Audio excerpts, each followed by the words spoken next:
Hola, mi nombre es Marco Fandiño Castro, soy el director de estudios y proyectos del Centro de Estudios de Justicia de las Américas. Estoy a cargo del módulo 5 denominado Oralidad y Proceso Judicial Flexible. En primer lugar, antes de partir, me gustaría agradecer al equipo técnico implementador de la oralidad civil y en concreto al doctor Lama More por esta iniciativa destinada a la formación de abogados litigantes en las técnicas y destrezas de oralidad necesarias para el funcionamiento en la justicia civil.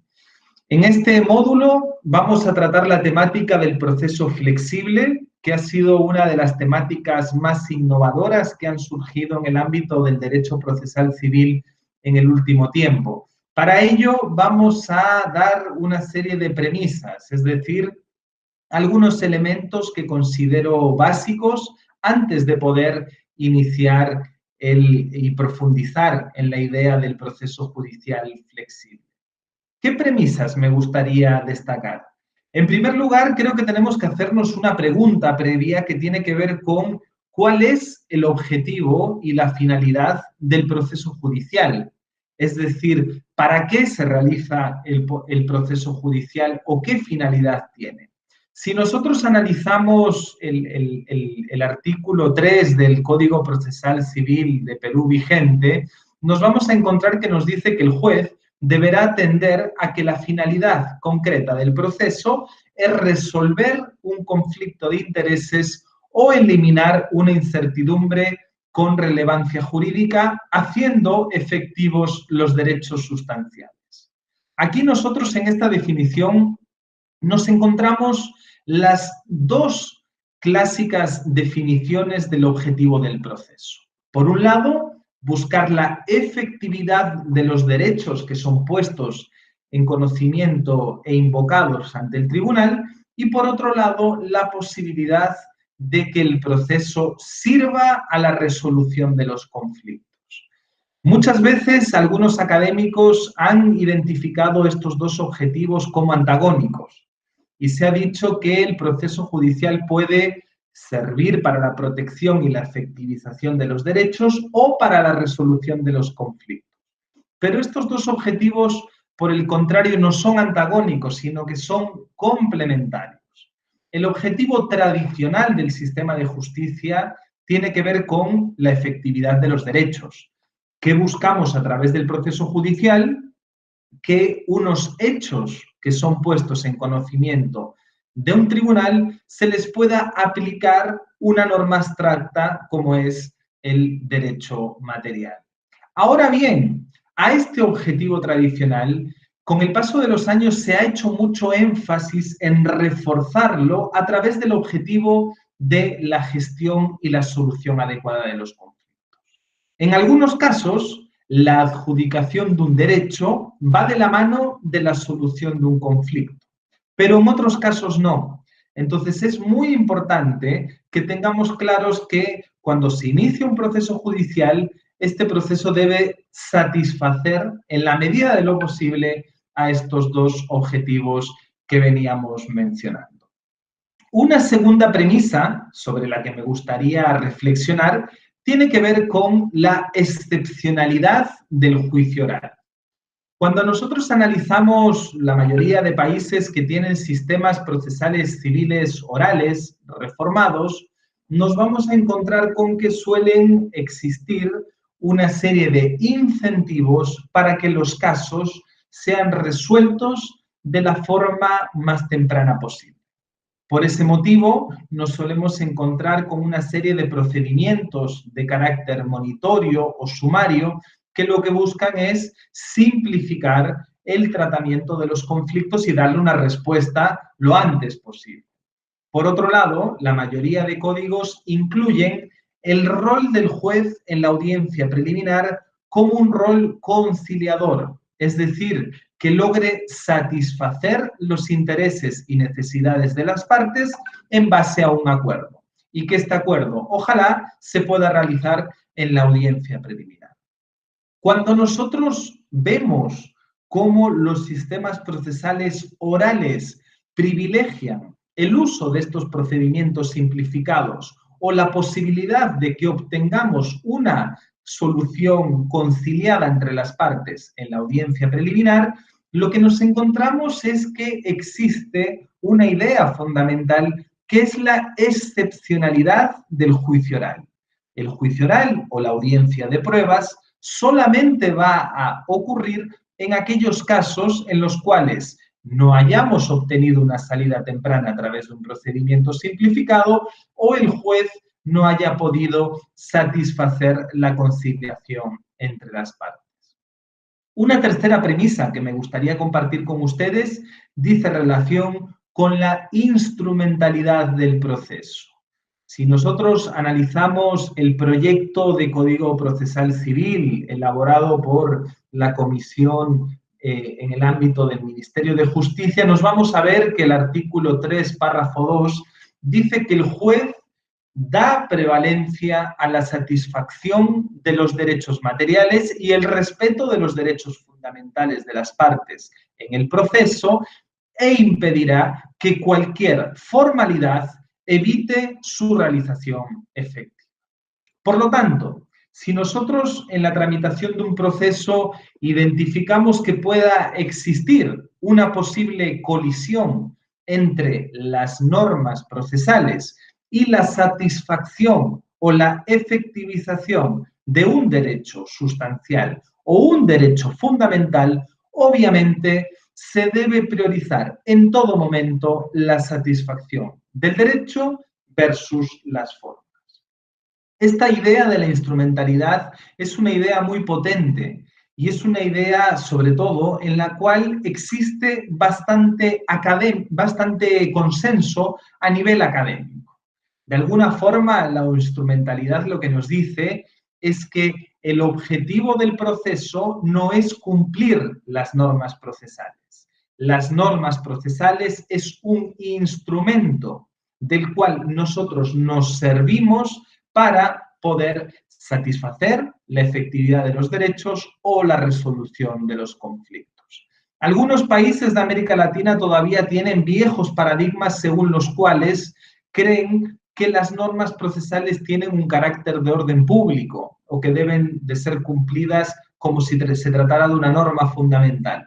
Por el contrario, las normas procesales basadas en su carácter instrumental pueden ser modificadas o alteradas por las partes. Una última premisa que me gustaría compartir con ustedes tiene que ver con la flexibilización del debido proceso. Como ustedes saben, el debido proceso es una de las garantías fundamentales en un Estado democrático de derecho. Si nosotros analizamos tanto el artículo 1 del Código Procesal vigente como el artículo 1 del proyecto de nuevo Código Procesal Civil, nos vamos a encontrar con que se menciona que el proceso judicial debe estar sujeto a las reglas del debido proceso. Ahora bien, ¿cómo opera el debido proceso? El debido proceso es una norma absoluta que tiene una aplicación sí o no, es decir, ¿se aplica el debido proceso o no se aplica? No es así. El debido proceso funciona como un estándar y, por lo tanto, de cara a analizar si se cumple o no se cumple con el debido proceso, no nos vamos a encontrar con respuestas de blanco o negro. Por el contrario, el debido proceso lo que nos dice es que al ser un estándar admite distintos grados de aplicación. ¿Qué va a suceder? Que en aquellos casos en los cuales tengamos una mayor complejidad del caso, en los cuales tengamos una mayor importancia, ya sea importancia para las partes o ya sea algún tipo de interés social, en esos casos se va a disponer de mayores garantías o garantías reforzadas de debido proceso. Por el contrario, aquellos casos que tienen una muy baja complejidad o en los cuales no existe esta relevancia, ya sea para las partes o ya sea para el conjunto de la sociedad, aplican distintas garantías de debido proceso. Esta es una de las bases de que puedan existir procedimientos simplificados, como los procedimientos sumarios o los procedimientos de pequeñas causas, como son llamados en algunos países. Se trata de procedimientos en los cuales se simplifican las normas procesales para poder dar un tratamiento más efectivo a los casos. A nosotros nos encantaría que todos los casos que ingresan al sistema de justicia civil pudieran tener un nivel de tratamiento muy elevado, pero eso sería bastante ingenuo porque tenemos que ser conscientes de que las causas civiles suponen el mayor volumen de casos dentro de cualquier sistema de justicia. Por lo tanto, esta idea de la flexibilización del debido proceso nos dice que en función de las características del conflicto, este va a tener distintos niveles o grados de aplicación. Bien, una vez hemos analizado estas premisas, me gustaría hacer una breve referencia a cuáles son los principios que de alguna forma sientan las bases de esta idea de un proceso judicial flexible. En primer lugar, me gustaría rescatar un principio clásico en el derecho procesal civil, como es el principio de economía procesal. Este principio de economía procesal nosotros lo podemos encontrar en el artículo 50 del Código Procesal Civil del Perú, cuando dice en relación a los deberes de los jueces en el proceso. El deber número 1 tiene que ver con dirigir el proceso, velar por su rápida solución, adoptar las medidas convenientes para impedir su paralización y procurar la economía procesal. Esta idea de la economía procesal, de alguna forma, lo que nos dice es que esta flexibilización del debido proceso se materializa en la idea de que el juez debe asignar a cada uno de los casos una cantidad de recursos que sea de alguna forma correlacionado con la complejidad o con el monto de la disputa objeto de la controversia. Y esta idea tan antigua del principio de economía procesal, con el paso del tiempo se ha ido actualizando y se ha ido modernizando. Hay muchos países que han avanzado hacia una idea de incorporar otros principios como el principio de proporcionalidad y el principio de adaptabilidad. ¿Qué nos dicen estos principios? El principio de proporcionalidad nos dice que el costo y el tiempo ocupado en un caso particular debe ser proporcional al valor de lo demandado y a la complejidad del caso. El principio de proporcionalidad es un principio que es muy frecuente encontrarlo en otras materias del derecho. Como ustedes saben, el principio de proporcionalidad se utiliza para interpretar los derechos fundamentales o los derechos constitucionales. El principio de proporcionalidad tiene mucha vigencia en el ámbito penal de cara a imponer una pena o de cara a la imposición de una medida cautelar. En el proceso civil, lamentablemente, no lo tenemos regulado como tal, pero podríamos decir que el principio de proporcionalidad es una de las interpretaciones más modernas del antiguo principio de economía procesal y que de alguna forma se basa en un consenso a nivel internacional que tiene que ver con que la justicia civil es una justicia que debe perseguir una serie de fines que son de carácter público. Esta es la famosa publificación del proceso civil que se produce a partir del Código Procesal Civil de Austria, como muchos de ustedes saben.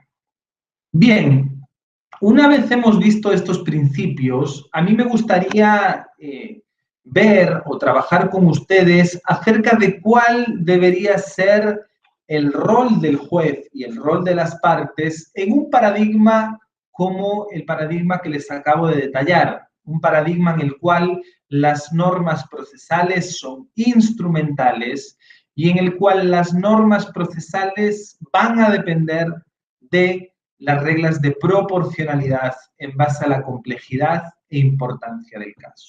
Esto es lo que llamamos proceso flexible. Para poder trabajar en un proceso con características de flexibilidad, hay un elemento principal que tiene que ver con el rol del juez en ese proceso civil. Al respecto, podemos decir que existe bastante consenso en cuanto al Código Procesal Civil vigente en el Perú con el proyecto de reforma al Código Procesal Civil, ya que en ambos casos tenemos un mismo artículo 2 que nos dice que la dirección del proceso está a cargo del juez, quien la ejerce, respetando los derechos fundamentales de las partes en el proceso. El juez impulsa el proceso y es responsable de cualquier demora ocasionada por su negligencia. En todo momento evita cualquier dilación indebida originada por él mismo, sus auxiliares, las partes o cualquier otro sujeto procesal.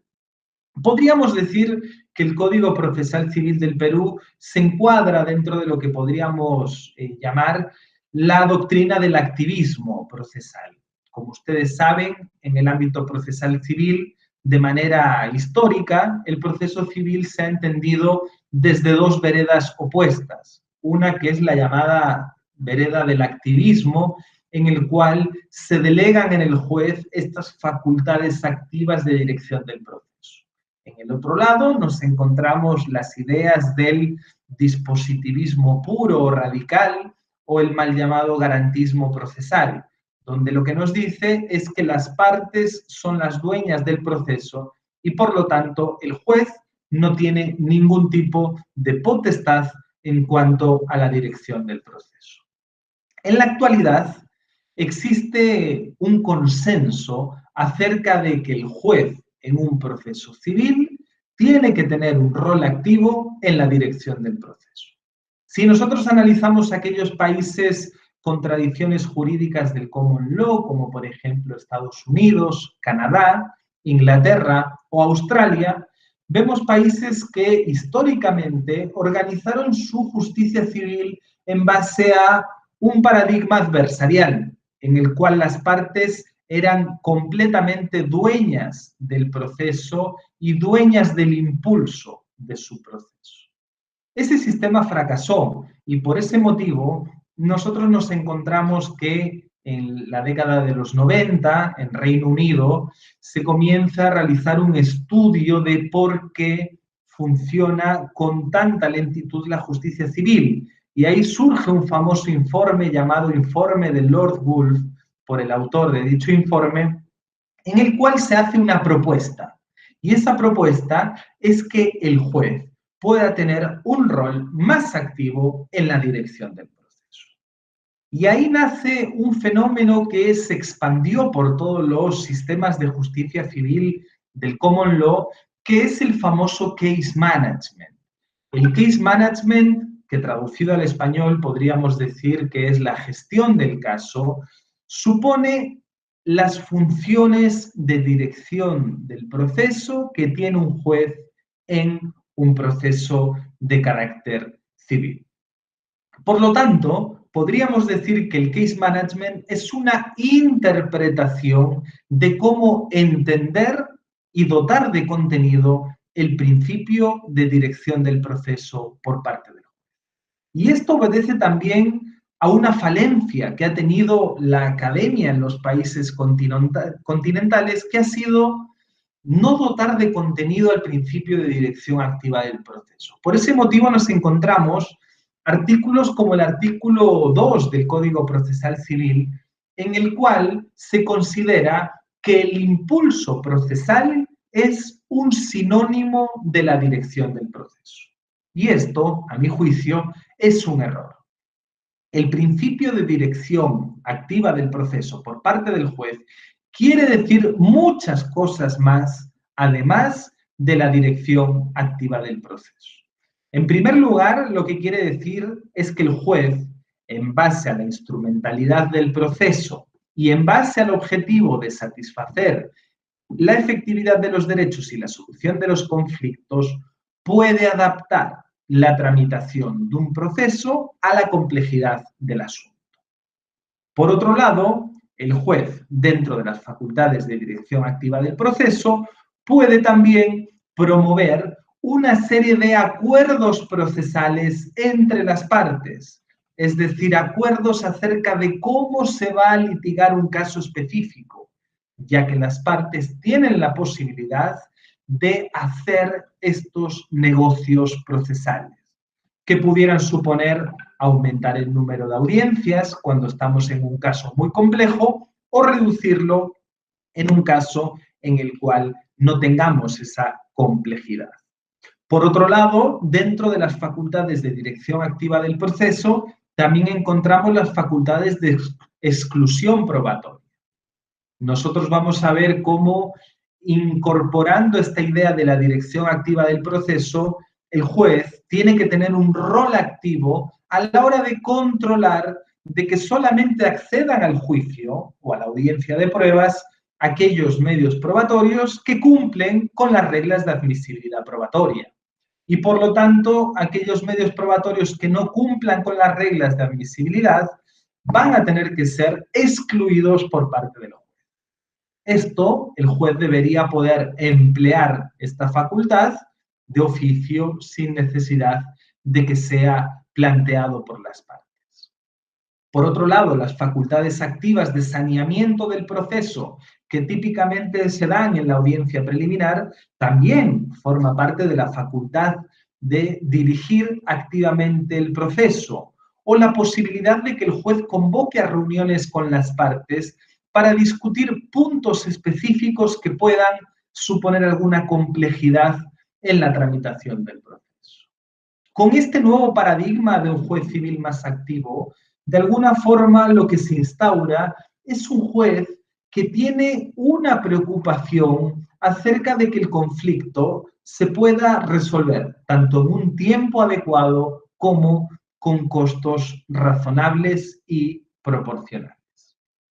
Esto tiene que ver con el rol del juez y es importante que los y las litigantes puedan entender que en los nuevos procesos civiles orales el juez va a ser el encargado de promover una adaptación del proceso judicial a la naturaleza del caso y por lo tanto el juez va a tener un rol activo a la hora de proponerle a las partes este acuerdo.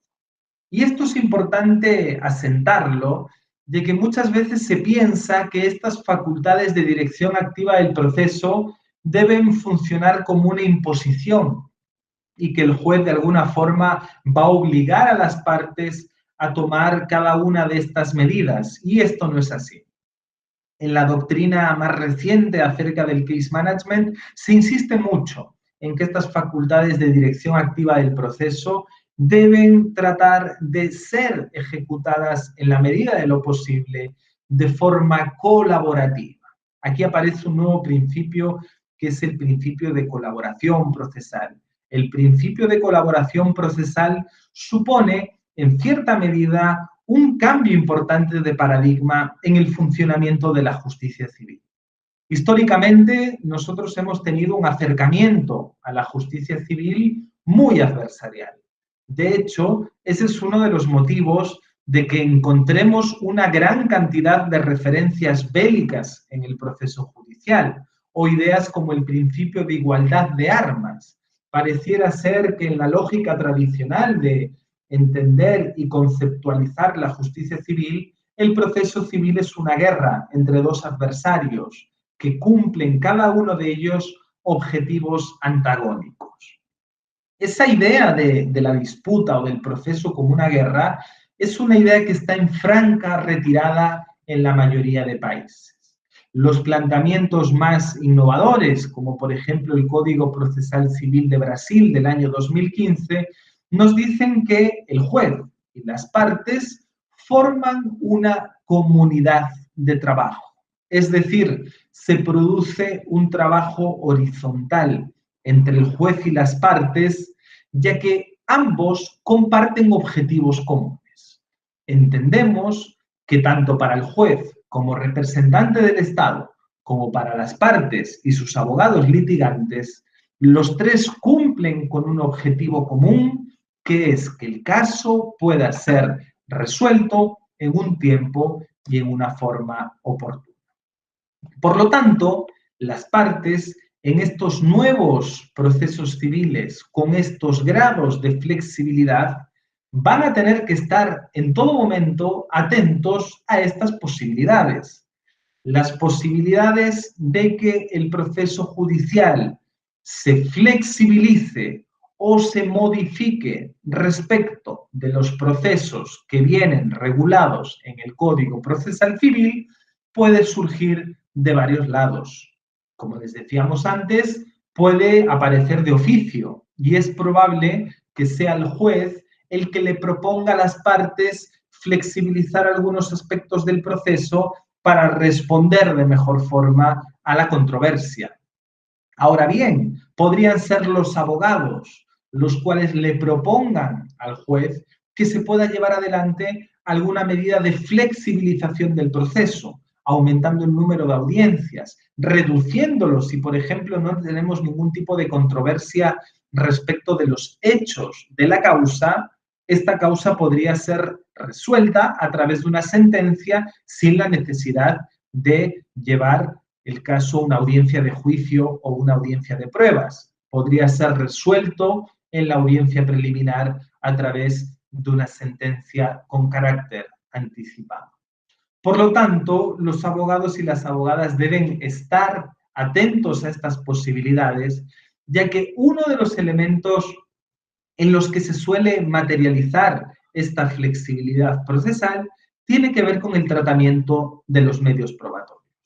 Como ustedes saben, los países del Common Law han incorporado desde básicamente el inicio de estos sistemas figuras como el discovery o el disclosure, es decir, sistemas o instituciones que permiten llevar adelante un descubrimiento de los medios probatorios.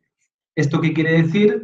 Que la prueba, que tradicionalmente se produce en la audiencia de juicio o audiencia de pruebas, puede ser producida de forma anticipada.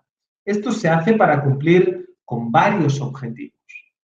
El primer objetivo tiene que ver con la buena fe procesal, es decir, con poder de alguna forma compartir a la otra parte cuáles son los materiales probatorios con los cuales contamos.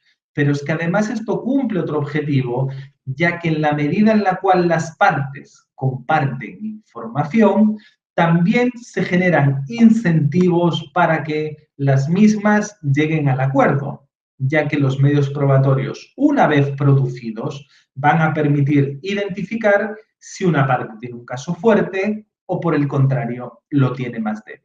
Por lo tanto, los incentivos para negociar y acordar se ven automáticamente incrementados al momento de producirse un descubrimiento probatorio. Finalmente, en relación a la posibilidad de prueba anticipada, debemos reconocer que la mayoría de países de América Latina están todavía bastante atrasados en cuanto a estas posibilidades. Todavía tenemos una visión de la producción de prueba anticipada solamente a efectos conservativos, es decir, solamente solemos habilitar la posibilidad de que se produzcan los medios probatorios cuando ese medio probatorio tiene riesgos sobre su existencia o es posible a lo mejor que un testigo vaya a viajar y no pueda declarar en el juicio. Ahora bien, países nuevamente como Brasil, con su nuevo Código Procesal Civil, permiten que esta producción anticipada de prueba surja como una de las medidas del case management o de los acuerdos procesales, en la cual el juez de oficio o las mismas partes pueden proponer que se anticipe la producción de algunos medios probatorios porque consideran que la producción de ese medio probatorio puede servir al esclarecimiento de los hechos o a la solución del conflicto a través de un acuerdo. Estas serían las principales manifestaciones que tendría en el trabajo práctico de los litigantes trabajar en un proceso judicial de carácter flexible. Muchas gracias.